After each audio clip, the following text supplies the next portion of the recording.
Corporation બે જુદી જુદી બસ સેવા ચલાવે છે, એક એએમટીએસ અને બીજી બીઆરટીએસ, જેમાં લાલ બસ એટલે એએમટીએસનો ઇતિહાસ ખૂબ જૂનો છે, પરંતુ અમદાવાદ મ્યુનિસિપલ કોર્પોરેશનની બેવડી નીતિના કારણે આ એએમટીએસના મુસાફરોની હાલત ખરાબ બની ગઈ છે. પણ કેમ? જોઈશું આ રિપોર્ટમાં.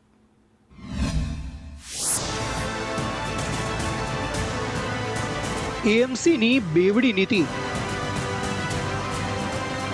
બીઆરટીએસ દે ગોળ, એએમટીએસ દે ખોળ. અમદાવાદ મ્યુનિસિપલ કોર્પોરેશનની બેવડી નીતિના કારણે અમદાવાદની વર્ષો જૂની જાહેર બસ સેવા એટલે એએમટીએસના મુસાફરોની હાલત ખરાબ બની છે.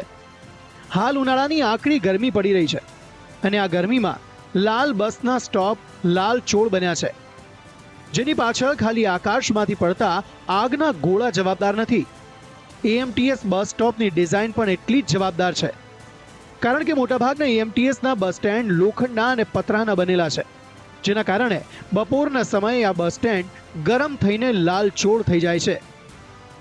ઉનાળો આવે અને અમદાવાદીઓને આકરા તાપમાં રહેવું મુશ્કેલ બની જતું હોય છે. એવા સંજોગોમાં તંત્ર છે તે પણ બેદરકાર હોવાનું સામે આવ્યું છે. અમદાવાદ મ્યુનિસિપલ કોર્પોરેશનની જે ટ્રાન્સપોર્ટ સર્વિસ છે એએમટીએસ, તેમાં મુસાફરી કરવી ઉનાળામાં આકરી બનતી હોય છે.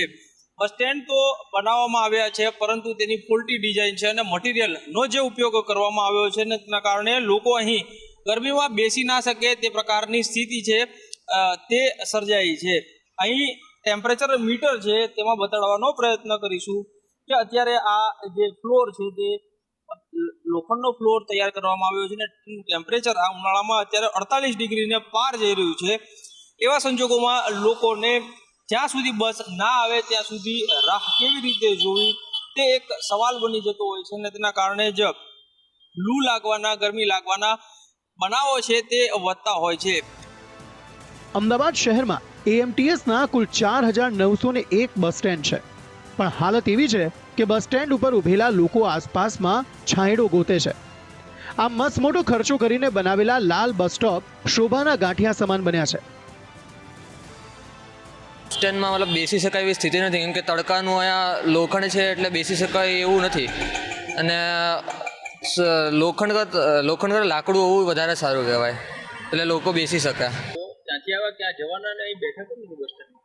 હું પાલડીથી આવ્યો છું, અત્યારે પાલડી જવાનો છું, પણ બસ સ્ટેન્ડમાં મતલબ બેસી શકાય એવી સ્થિતિ નથી, કેમ કે તડકાનું અહીંયા લોખંડ છે એટલે બેસી શકાય એવું નથી, અને લોખંડ કરતાં લાકડું હોવું વધારે સારું કહેવાય, એટલે લોકો બેસી શકે.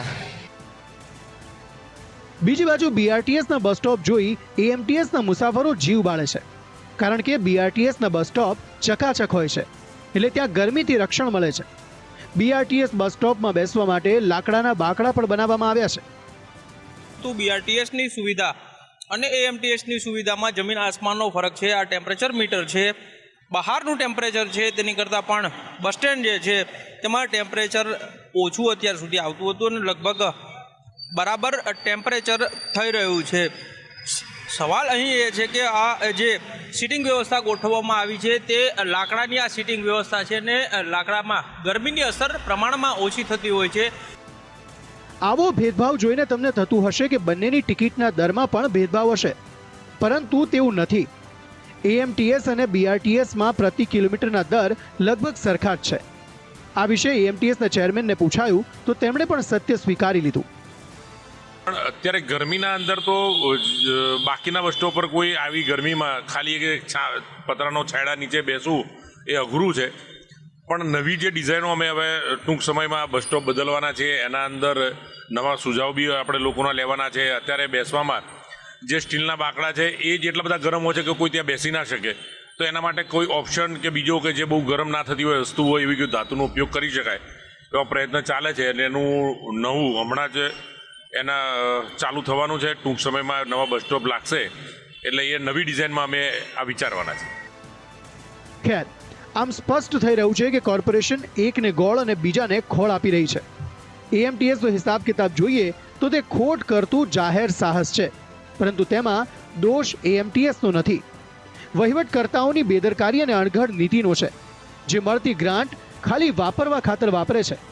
કોઈ તેમાં સુધારો કરવા માંગતું હોય તેવું નથી લાગતું. Bureau report,